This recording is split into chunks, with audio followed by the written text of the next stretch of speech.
కాకినాడ నగరంలో వంగవీటి మోహన రంగ 79వ జయంతి వేడుకలు జనసేన పార్టీ ఆధ్వర్యంలో ఘనంగా నిర్వహించారు. పేదలు బలహీన వర్గాల పక్షాన్ని నిలబడి వారి అభ్యున్నతి కోసం తన చివరి శ్వాస వరకు పోరాడిన ప్రజానాయకుడు రంగా అని రాష్ట్ర సివిల్ సప్లై చైర్మన్ తోట కౌడా చైర్మన్ తలాటం సత్య పేర్కొన్నారు. జనసేన పార్టీ కాకినాడ నగరంలో వంగవీటి మోహన్ రంగ 79వ జయంతి వేడుకలు ఘనంగా నిర్వహించారు. ఈ సందర్భంగా వారు మాట్లాడారు.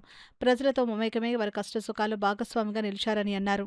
ఆయన సేవలు చిరస్మరణీయమని పేర్కొన్నారు. ఈ కార్యక్రమంలో అగ్రహారపు సతీష్, ఐవి రమణ, మహేష్, శివాజీ కుమార్, అట్ల సత్యనారాయణ, జాహ్నవి, భోగేశ్వరి, హైమావతి, రాణి, మరియా, లీలా తదితరులు పాల్గొన్నారు.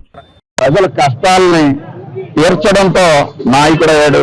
ప్రజల గుండెల్లో చిరస్థాయిగా నిలిచిన మహానుభావుడికి 79వ జయంతి శుభాకాంక్షలు అందరికీ తెలియజేసుకుంటూ ఆయన్ని స్ఫూర్తిగా తీసుకోవాలని చెప్పి రాబోయే తరాల వారందరికీ కూడా తెలియజేసుకున్నాను. మరిన్ని విగ్రహాలు ఆయన ప్రతి ప్రాంతాల్లో వాళ్ళ వాడల్లో కూడా నిలిచాయంటే ఆయన ఒక మహాశక్తి అని చెప్పి మరొకసారి తెలియజేసుకుంటూ అప్పట్లో బెజవాళ్ళలో కష్టం వస్తే కనక దుర్గమ్మ వారిని మొక్కుకునేవారు.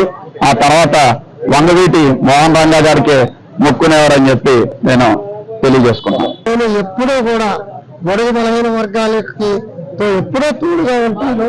రాబోయే రోజుల్లో కూడా ముఖ్యంగా అన్ని మతాలని ఒక కళ్యాణ్ గారు పవన్ కళ్యాణ్ గారు ఏ విధంగా అయితే నేషనల్ ఇంటిగ్రిటీ కోసం పోరాడుతున్నారో అన్ని మతాలు ఒకటమైన పోరాడుతున్నారో అల్లూరు సీతారామరాజు గారు జయంతి కూడా ఉంది ఈ రోజుని. ఆ అల్లూరు జయంతి ఆయనకు కూడా నేను నా యొక్క వందనాలు అర్పిస్తున్నాను. కాబట్టి ఈ రోజు నుంచి మన కాకినాడ పట్టణంలో అందరూ ఒకటే కులం, అది మన జనసేన కులం, తర్వాత కాకినాడ కులం, తర్వాత మన కోటమి కులం.